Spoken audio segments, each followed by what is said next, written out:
有一段好長嘅時間，爸爸同我住喺一個租嚟嘅小房間，我瞓喺雙層床嘅上格，佢就瞓喺下格。嗰張床係喺街頭買嚟嘅舊貨，個架構係會喐噶，都冇床板，只係有一支彈簧支撐住，承托住我哋破舊嘅棉被床喐啫。夏天鋪多一張席，就係咁樣樣啦。我哋屋企好窮，而且長期負債，令到爸爸心力交瘁，佢腰椎嘅軟骨亦都退化，經常扭傷腰噶。但係佢同我一樣，對呢張土黃色嘅雙層床全無怨言，只有住深厚嘅眷念。爸爸買咗一盞小燈畀我，個顏色唔係幾靚噶，淺淺地嘅黑黑藍藍咁啦，好浮薄啊，而且刺眼。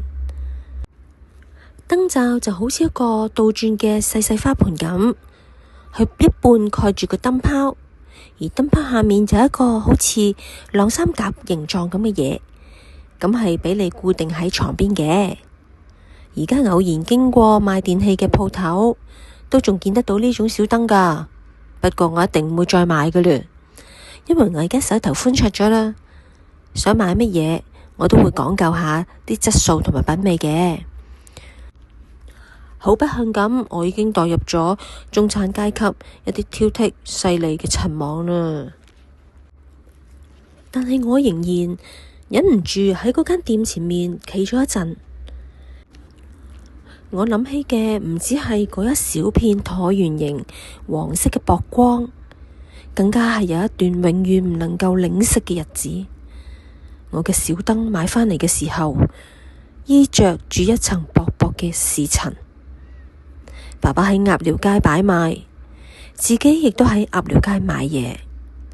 呢一盞小燈只係3蚊，佢好滿足咁同我講：阿女啊，呢盞燈3蚊咋，都幾抵噶，因為包埋燈泡啊。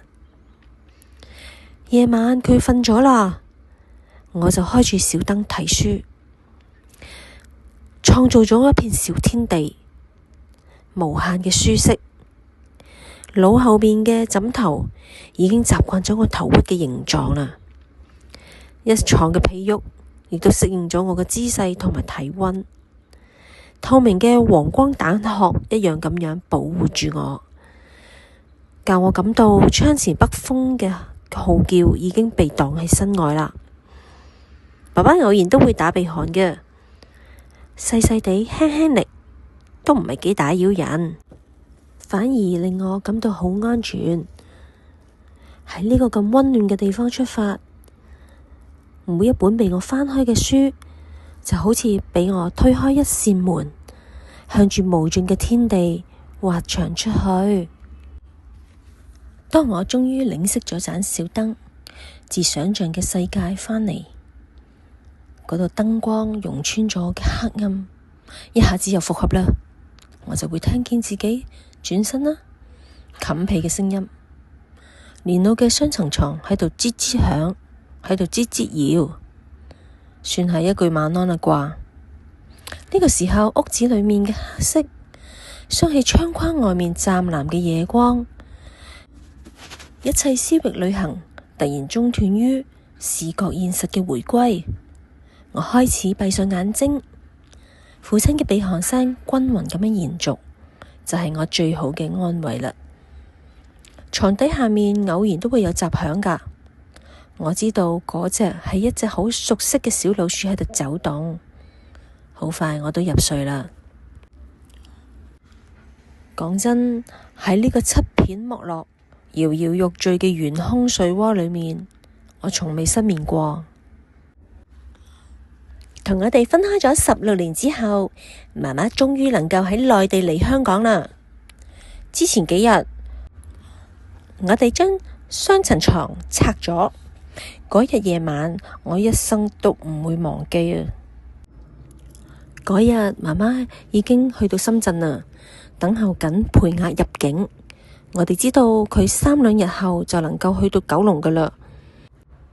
於是爸爸就買咗一張全新嘅雙層床，等媽媽到一個睡鋪。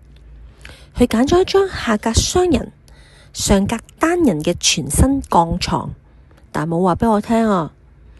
床送嚟嘅嗰個下晝，我就喺大學圖書館度睇書，講就係喺度溫習啦。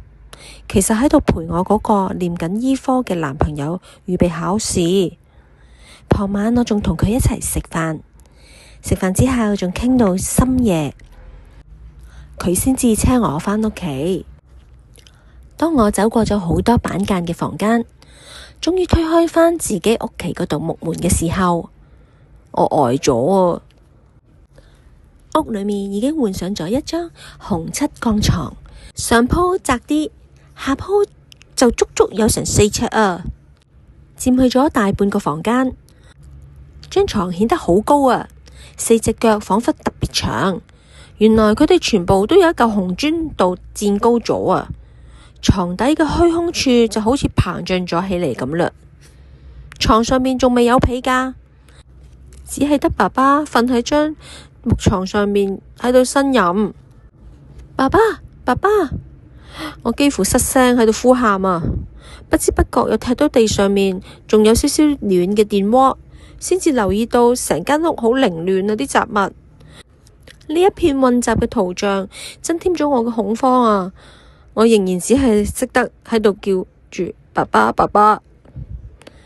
爸爸掙扎住咁樣話畀我聽，從中午到晚上，佢一個人將張舊床拆咗，搬去梯口，有一個人將張新床裝好。佢仲解釋話，為咗彌補小床換大床所失去嘅空間，佢必須要將一啲磚頭將張床腳墊起，等到床底下面可以多一啲擺放東西嘅空間。但係當佢安裝到最後一片床板嘅時候，佢以為一切都妥當啦。點知一失手，床板跌落嚟，佢個身一側就捉傷咗佢個腰骨啦。好痛啊，痛得好交關啊，痛得真係好厲害啊！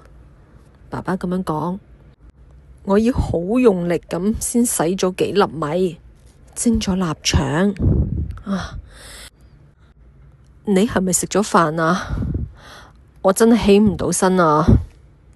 我擰轉頭睇見一碗淨係食咗幾啖嘅飯，同埋剩返低嘅半條臘腸，眼淚就成串落下啦。我點可能原諒自己呢？當爸爸勞累咗成日，俾一塊咁笨重嘅床板扯落到地上嘅時候，我喺度做緊咩呢？俾一個男仔捉住咗隻手，坐喺大學宿舍嘅露台上面傾偈。呢幾個小時，佢等緊我返嚟。喺劇痛中，佢如何捱過呢？我嘗試扶佢起嚟，但都失敗，好無助啊！我只能夠去到電話旁邊，打畀我嗰個就嚟做醫生嘅男朋友。佢終於接聽咗我求救嘅聲音，但係佢話太夜啦，唔嚟啊！我聲淚俱下咁樣懇求佢，最後甚至好嬲發火，佢先至勉強答應出現。當我見到佢嘅時候，佢係一臉不耐煩㗎。當我哋好吃力咁樣扶住爸爸行到去轉彎嘅樓梯嘅時候，我見到爸爸前額因為劇痛而冒出嘅汗珠，我就知道自己心裏面最愛嘅係邊個。與此同時，一段年輕嘅感情亦都隨住爸爸嘅呻吟，逐漸消失於呢個梯口嘅彎角啦。